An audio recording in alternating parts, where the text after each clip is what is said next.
Dear student, এমএসসির পক্ষ থেকে তোমাদের স্বাগতম। আজকে আমরা এইচএসসি পদার্থবিজ্ঞানের আরও একটি গুরুত্বপূর্ণ অধ্যায় নিয়ে আলোচনা করব। আজকের অধ্যায়টার নাম মহাকর্ষ ও বিকর্ষ। তো মহাকর্ষ বিকর্ষ এর অধ্যায়ের ছোট্ট একটা টপিক, অর্থাৎ অভিকর্ষ ও অভিকর্ষ ত্বরণ, এই টপিকটি নিয়ে আজকে আমরা আলোচনা করব। তো আসো আমরা ছোট্ট একটা টপিক শেষ করে ফেলি অল্প একটু সময়ের মধ্যে। তো আসো আমরা যে টপিকটার কথা বলছি সেটার নাম মহাকর্ষ ও অভিকর্ষ ত্বরণ। তো আসলে অভিকর্ষ জিনিসটা কি, অভিকর্ষ ত্বরণ জিনিসটা কি, সেটা আমাদের একটু জানতে হবে। তার আগে আমাদের আরও একটা বিষয় সম্পর্কে জানতে হবে, সেটা হলো নিউটনের মহাকর্ষ সূত্রটা সম্পর্কে। অর্থাৎ বিজ্ঞানী স্যার আইজ্যাক নিউটন তিনি মহাকর্ষ সম্পর্কে একটা সূত্র প্রদান করেন, মহাকর্ষ বল সম্পর্কে। তো তার সূত্রটা আমরা সবাই জানি, ক্লাস 8 থেকে আমরা পড়ে আসতেছি।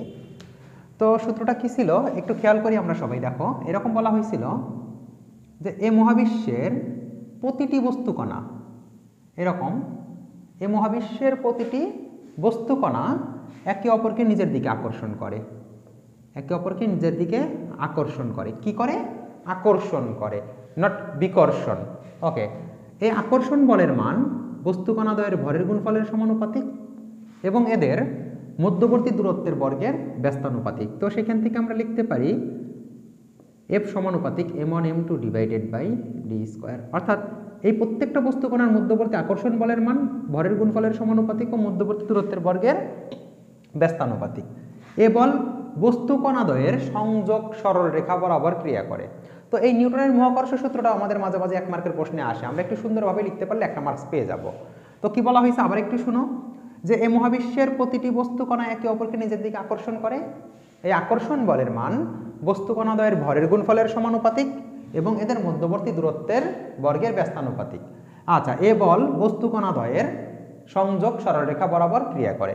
এই সমানুপাতিক চিহ্ন উঠাই দিয়ে একটা ধ্রুব নিয়ে আসা যায়, আমরা সবাই জানি সে যেটা, তো m1 m2 divided by D square, যেটাকে বলা হয় সার্বজনীন মহাকর্ষীয় ধ্রুবক।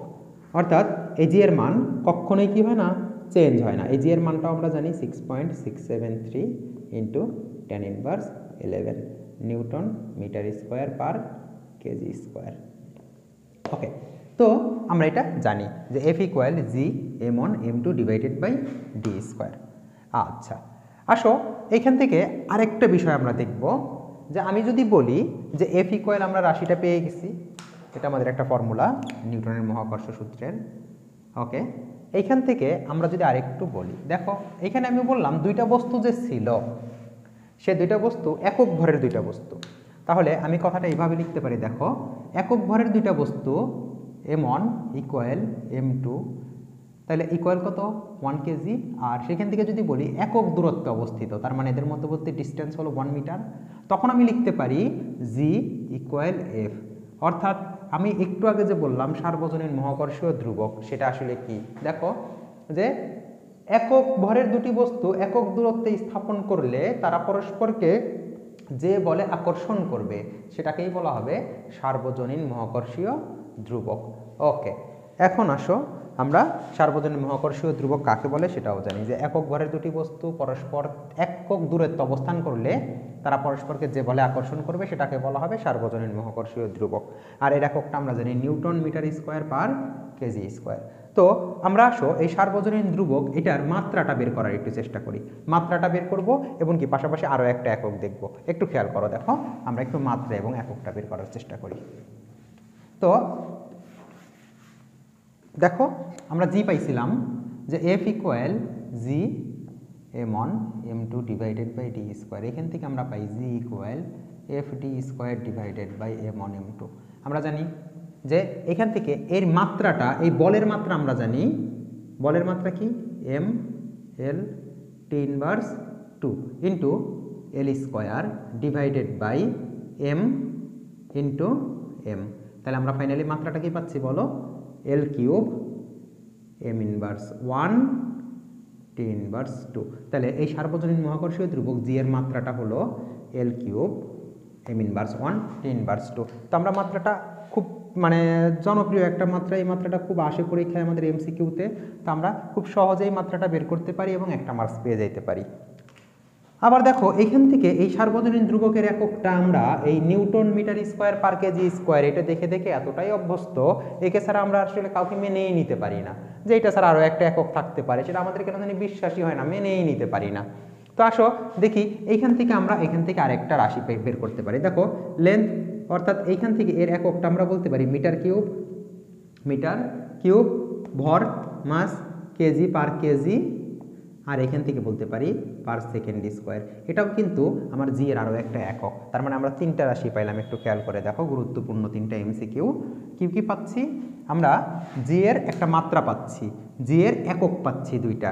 তো আমরা একটু নোট করে রাখবো এটা, যে জি এর এটা হলো মাত্রা, আর এই যে এইটা এবং এই যে এইটা, এই দুইটা হলো আমাদের একক। তাহলে আমরা এমসিকিউতে দেখে আমরা খুব ভালোভাবে আগে সতর্কতার সাথে দেখব যে আমাদের ক নাম্বারে এইটা দেয়া আছে, আবার দেখা যাবে খ নাম্বারে এইটা দেয়া আছে, আর লাস্টে ঘ নাম্বারে বলা আছে ক ও খ এভাবে লেখা আছে। তাহলে আমাদের অ্যান্সার কত হবে? এটাও হবে, এটাও হবে। আচ্ছা, তাহলে আমরা মাত্রা এটা জানি, আর একক এটা দুটাই। ওকে, আসো এখন আমরা আমাদের আলোচ্য বিষয় আছে, আমরা তো মহাকর্ষ সূত্র নিয়ে বললাম।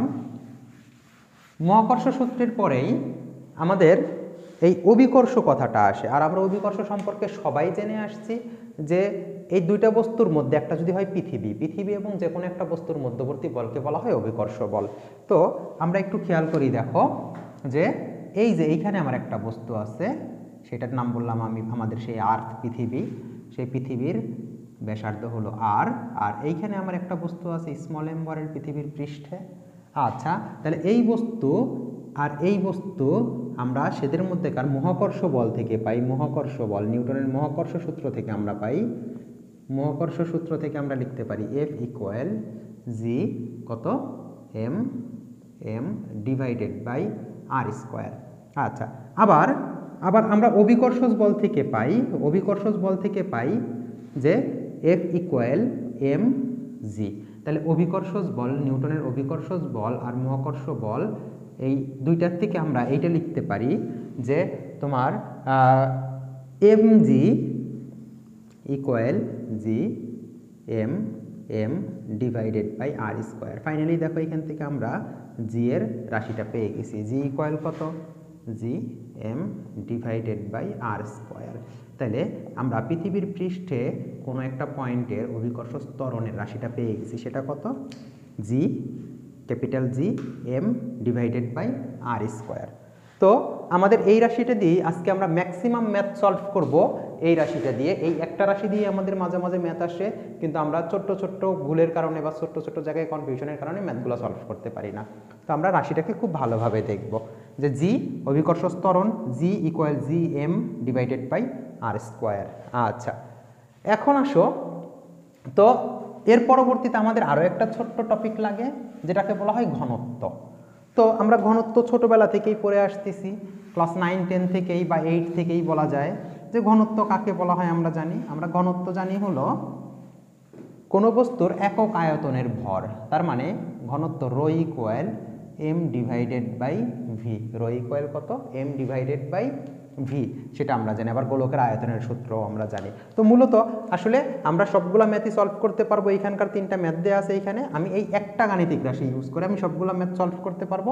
তো আমি এই রাশিটাকে সুন্দর এখানে একটু লিখে রাখি তোমাদের সুবিধার্থে, G equal G M divided by R square. এখানে এই জিটা হলো পৃষ্ঠের ত্বরণ, এমটা হলো ভর, পৃথিবীর ভর, আর ব্যাসার্ধ, আর জি। আমি যদি বলি এটা হলো সূর্যের ভর, ব্যাসার্ধ, এটা সূর্যের ভর, তাহলে এটা কার ত্বরণ পাবা? সূর্যের পৃষ্ঠের অভিকর্ষ ত্বরণ পাবা। তাহলে আমি যেটার কথা বলবো সেটা, মঙ্গলের কথা বললে তাহলে মঙ্গলের ভর, মঙ্গলের ব্যাসার্ধ, মঙ্গলের পৃষ্ঠের অভিকর্ষ ত্বরণ পাবা। তোমাকে যেটার কথা বলে দিব তুমি সেটার ক্ষেত্রে অভিকর্ষ ত্বরণ পাবা। তো আসো ওই রাশিটা দিয়ে আমরা কয়েকটা ম্যাথ সলভ করি। এখন আসো আমরা 1 নাম্বার ম্যাথের দিকে যদি একটু তাকাই, 1 নাম্বার ম্যাথটাতে আসলে কি বলা হয়েছে দেখো তোমরা সবাই। বলছে পৃথিবীকে 6.4 × 10⁶ মিটার ব্যাসার্ধের এবং 5.5 গ্রাম পার সিসি ঘনত্বের গোলক মনে করে এর পৃষ্ঠে অভিকর্ষ ত্বরণ নির্ণয় করো। তার মানে পৃথিবীর পৃষ্ঠের অভিকর্ষ ত্বরণ আমাকে নির্ণয় করতে বলছে। তো আসো 1 নম্বরের সমাধানটা আমরা দেখি। আমার বের করতে বলছে পৃথিবীর পৃষ্ঠের অভিকর্ষ ত্বরণ। তাহলে পৃথিবীর পৃষ্ঠের অভিকর্ষ ত্বরণের গাণিতিক রাশি জি ইকুয়াল আমরা লিখব G M divided by R square, G M divided by R square. এই তো আমরা জানি। তাহলে আমরা এখন খুঁজে বের করি, বলছে পৃথিবীকে 6.4 × 10⁶ মিটার ব্যাসার্ধের, তার মানে পৃথিবীর ব্যাসার্ধ দেখো আর এর মান আমাকে বলে দিছে কত, 6.4 × 10⁶ মিটার ব্যাসার্ধের গোলক। ওকে, এই জি এর মানটা আমরা জানি সার্বজনীন মহাকর্ষীয় ধ্রুবক 6.673 × 10⁻11 newton metre square per KG square. Okay, এটাও আমরা জানি। এখন আসো আমার লাগবে হলো পৃথিবীর ভর। পৃথিবীর ভর তো আমার দেয়া নেই, কিন্তু আমাকে দিয়ে দিছে কার মান, পৃথিবীর ঘনত্ব। ওকে, এবং এত ঘনত্বের গোলক মনে করে এর পৃষ্ঠের অভিকর্ষ ত্বরণ, তার মানে ঘনত্বের সাথে ভরের একটা সম্পর্ক আছে। তো ঘনত্বের সাথে ভরের সম্পর্কটা আমরা জানি, যে আমরা জানি ঘনত্ব rho equal M divided by V. তাহলে এম ইকুয়াল কি লেখা যায়, এম ইকুয়াল আমরা জানি রো ভি, এম ইকুয়াল কত, রো ভি। এখন খেয়াল করো, এই ঘনত্বের মান আমাকে বলে দিছে কত, ঘনত্বের মান আমাকে বলে দিছে রো ইকুয়াল 5.5 সিসি। ও আচ্ছা, গ্রাম পার সিসি, গ্রাম পার সিসি। তাহলে এই যে গ্রাম পার সিসি থেকে আমার কিসে নিতে হবে, অবশ্যই এসআই এককে নিতে হবে কেজি পার ঘনমিটার। আর আমরা সবাই জানি গ্রাম পার সিসি থেকে কেজি পার ঘনমিটারে নিতে হলে 1000 দ্বারা গুণ করতে হবে। তাহলে 5.5 × 10³ এত কেজি পার ঘনমিটার, এত কেজি পার ঘনমিটার। ওকে, তো আমি পেয়ে গেছি। এখন আসো আয়তন লাগবে, কার আয়তন লাগবে, আমি তো পৃথিবীকে নিয়ে চিন্তা করতেছি, তাহলে কার আয়তন, পৃথিবীর আয়তন। তাহলে পৃথিবী কি, একটা পৃথিবী একটা গোলক, তাহলে গোলকের আয়তনের সূত্র কি, আমরা একটু খেয়াল করে দেখো। গোলকের আয়তনের সূত্র হলো আমরা জানি 4/3 পাই আর কিউব, 4/3 পাই আর কিউব। তাহলে আমি যদি এইখান থেকে এই এম এর মানটা বের করে, আমি এই এম এর মানটা বের করে এখানে বসাই দিতে পারি, তাহলে আমাদের অ্যান্সারটা চলে আসবে। তো আমি পুরো মানটা একটু লিখে দেই, লিখে দিলে দেখো কেমন দেখায়। এখান থেকে আমি লিখতে পারি যে এই জি এর পরিবর্তে আমি এখান থেকে লিখে দিই, এই সবগুলা মানকে নিয়ে এসে এখানে লিখে দেই যে পৃথিবীর পৃষ্ঠের ত্বরণ বের করার জন্য এই জিটা রয়েই গেল। এম এর পরিবর্তে লিখতেছি 4/3, আমি একটু সাজায় লিখি rho pi R cube divided by R square. তাহলে এটাকে লেখা যায় 4/3 জি রো পাই আর। ওকে, এখন আসো এখানে যদি আমি সবগুলা মান বসাই দিই তাহলে আমার অ্যান্সার চলে আসবে। তাহলে আমি একটু মানগুলা বসায় দিই, আমি এখানে না লিখে সরাসরি, আচ্ছা এখানে লিখে দেই। আমি কি লিখতে পারতেছি, 4/3 জি এর মান 6.673 × 10⁻11। আচ্ছা, এরপরে আমরা পাচ্ছি হলো রো হলো কত, 5.5 × 10⁻3। ওকে, পাই আমি পাই রেখে দিলাম। আর আর এর মান আমার দেওয়া আছে 6.4 × 10⁶ এত। ওকে, আমি সবগুলা মান একটু লিখে গুণ করে দিই, আসে কত, 6.673 10⁻11 into rho 5.5 10⁻3 into pi into R এর মান 6.4 10⁻6 into 4 into 4 divided by 3। Okay, আসে 9.8390, 9.8390। তাহলে আমরা পাচ্ছি হলো 9.8390 মিটার পার সেকেন্ড স্কোয়ার। তাহলে আমি পৃথিবীর পৃষ্ঠের অভিকর্ষ ত্বরণ পেয়ে গেছি, যেখানে পৃথিবীর ঘনত্ব হলো আমার কত, পৃথিবীর ঘনত্ব হলো 5.5 গ্রাম পার সিসি, বা 5 × 5.5 × 10³ এত কেজি পার ঘনমিটার। তো খেয়াল করে দেখো যে এই ম্যাথটা আমরা সলভ করতে পারছি। এইখান থেকে আমরা আরেকটা জায়গায় একটু খেয়াল রাখবো, আমাকে যদি কখনো বলে যে পৃথিবীর পৃষ্ঠের অভিকর্ষ ত্বরণ দিয়ে দিছে, ধরো 9.8 বা 9.81 বা 9.83 অভিকর্ষ ত্বরণ দিয়ে দিছে, আমাকে পৃথিবীর ঘনত্ব বের করতে বলছে, সেক্ষেত্রেও আমরা বের করতে পারবো। তো আমরা এই রাশিটাকেও খুব ভালোভাবে মাথায় রাখবো, আত্মস্থ করবো এই রাশিটাকেও। সেটা হলো জি ইকুয়াল 4/3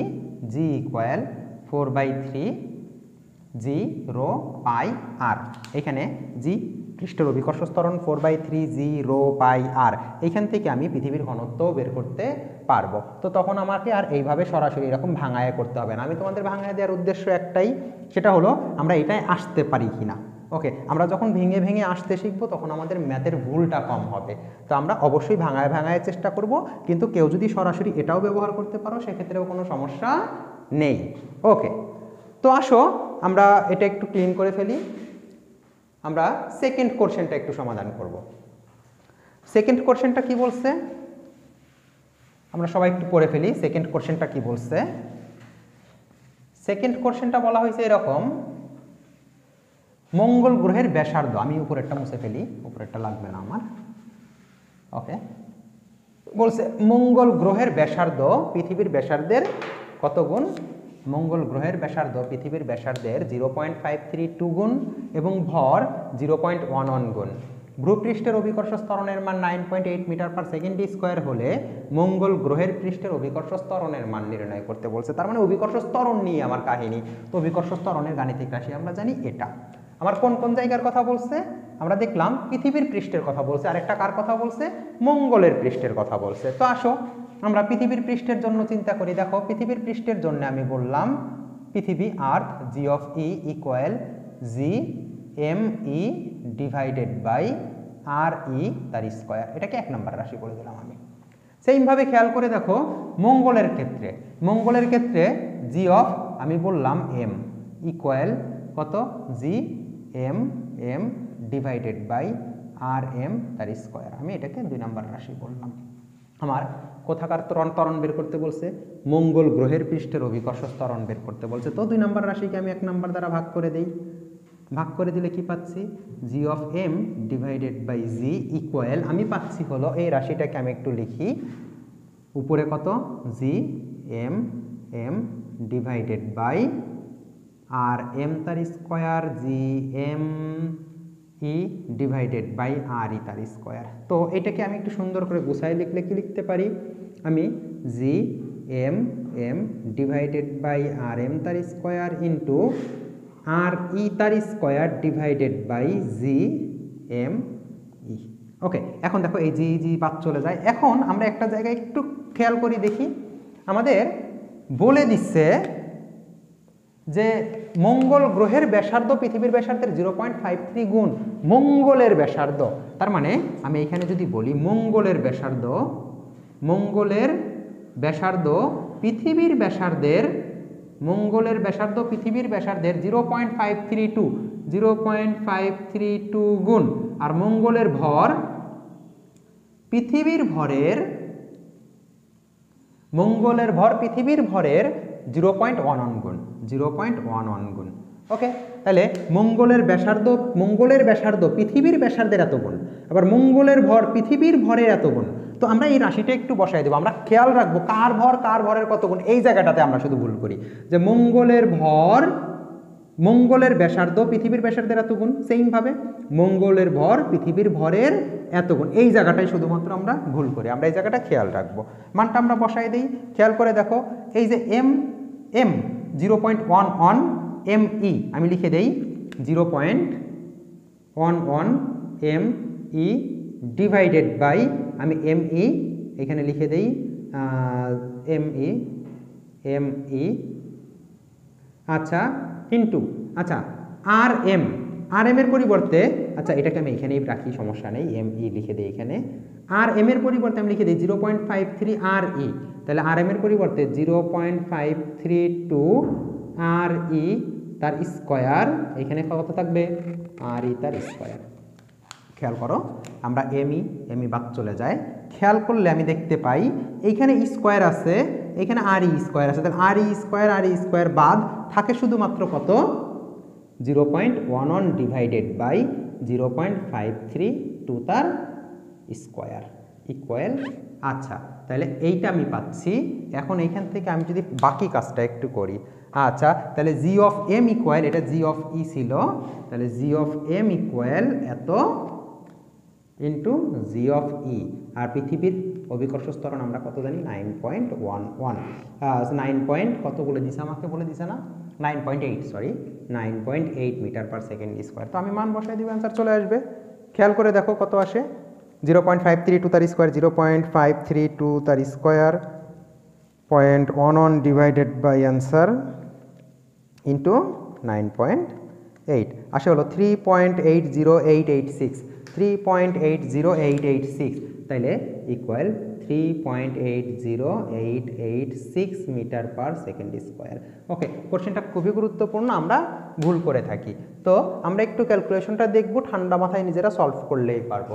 তো আমরা অবশ্যই ক্যালকুলেশনটা আবার একটু দেখে ফেলি। একটু খেয়াল করো, দেখো কি বলা হয়েছে, যে বলছে মঙ্গল গ্রহের ব্যাসার্ধ পৃথিবীর ব্যাসার্ধের এত গুণ এবং ভর এত গুণ, ভূপৃষ্ঠের অভিকর্ষ ত্বরণের মান এত হলে মঙ্গল পৃষ্ঠের অভিকর্ষ ত্বরণের মান কত। তো আমরা দেখতে পাচ্ছি যে মঙ্গলের কত, মঙ্গলের পৃথিবীর অভিকর্ষ ত্বরণ এইটা, মঙ্গলের অভিকর্ষ ত্বরণ এইটা, মঙ্গলেরটা বের করবো, এটাকে আমরা উপরে রাখবো, তাহলে আমাদের ক্যালকুলেশন ভুল হওয়ার সম্ভাবনাটা অনেকাংশে কমে যাবে। তো এখান থেকে আমরা কি মঙ্গলের ত্বরণ পৃথিবীর ত্বরণ, তো আমরা রাশিগুলো বসাই দিয়েছি, এরপর আর গুণ করে ফেলছি, এম ই বাদ চলে গেছে, কাটাকাটি চলে গেছে, আমরা এইখানে পেয়ে গেছি কত, যে এই এম এর পরিবর্তে 0.11 এমই লিখছি, আর তোমার এম এর পরিবর্তে আমরা লিখছি কত তোমার 0.532 আর ই। এখন আসো এখান থেকে আর ই স্কোয়ার কাটাকাটি চলে গেছে, থাকে কি এটার স্কোয়ার থাকে, এই যে এখানে স্কোয়ার আছে, স্কোয়ার থাকে, আর এটার 0.11 ইন্টু 9.8 আমি গুণ করলে এই মানটা পাচ্ছি। তো আমার বিশ্বাস এই কোশ্চেনে কারো সমস্যা হবে না।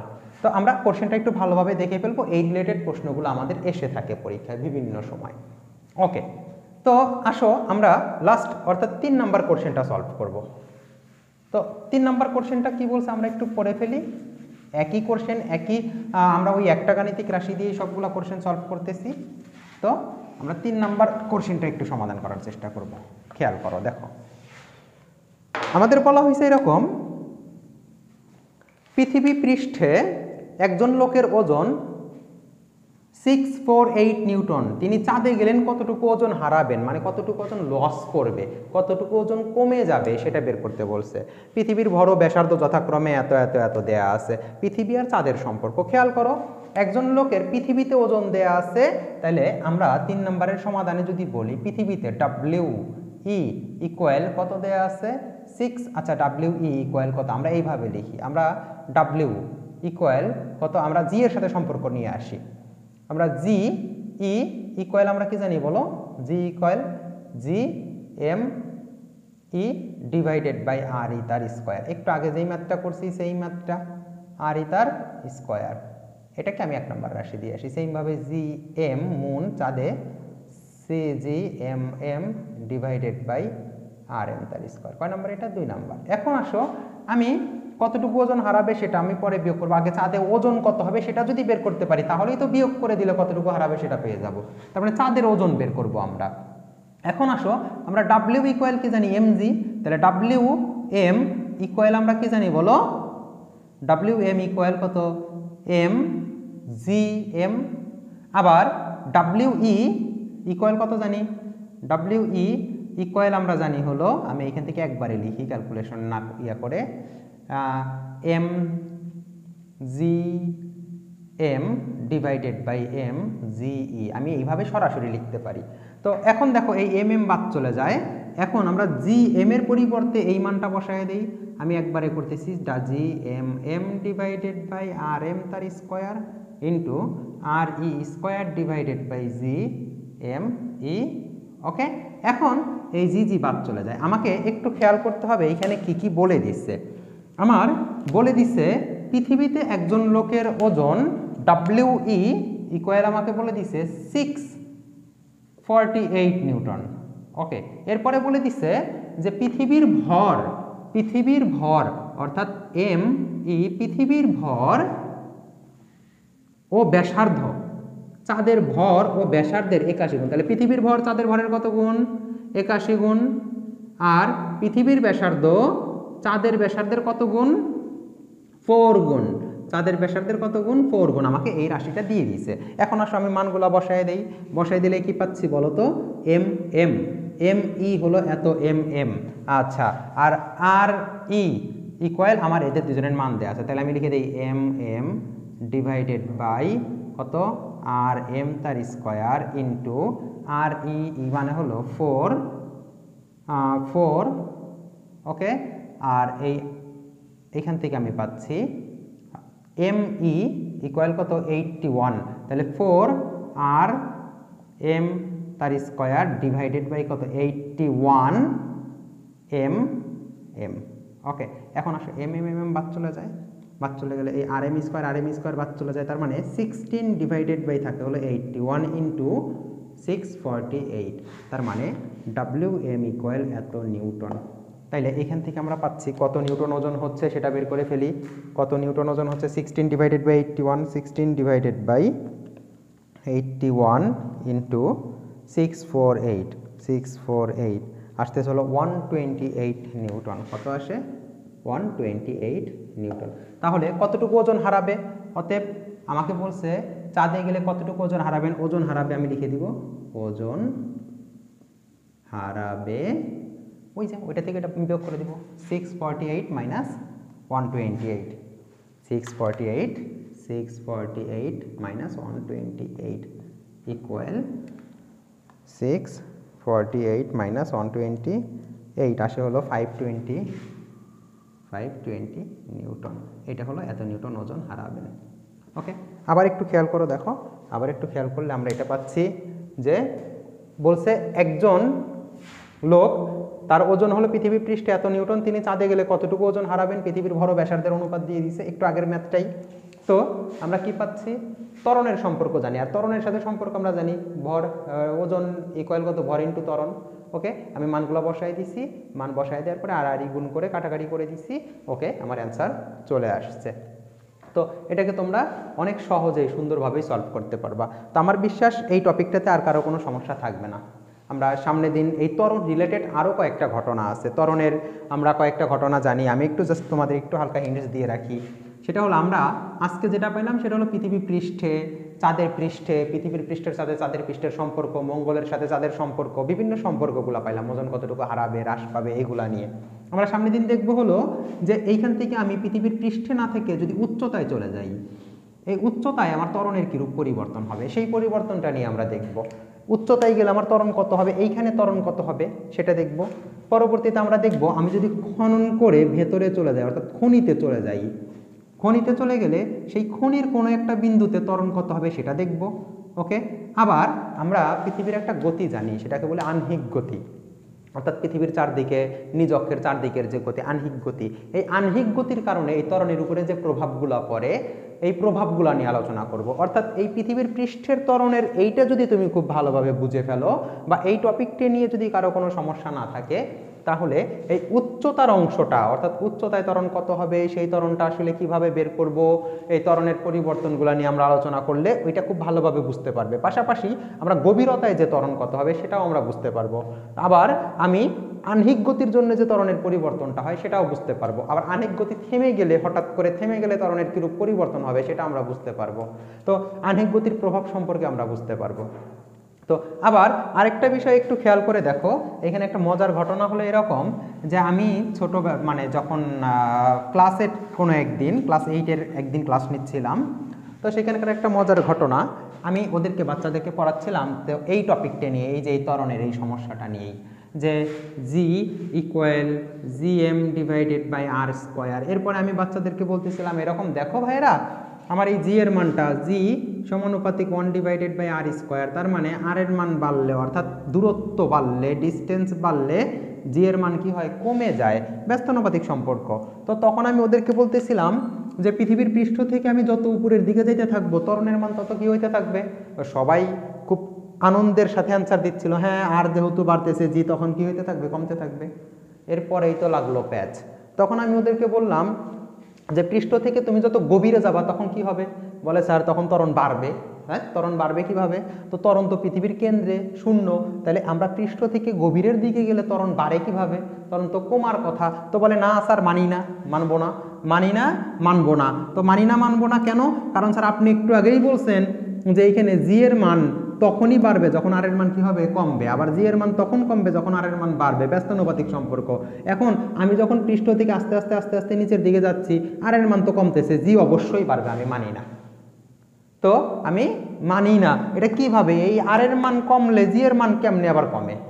তো এই সম্পর্কগুলো আমরা সামনের দিন দেখবো যে কেন আসলে পৃথিবীর পৃষ্ঠ থেকে উপরে গেলেও জি কমে, আবার পৃথিবীর পৃষ্ঠ থেকে নিচে গেলেও জি কমে।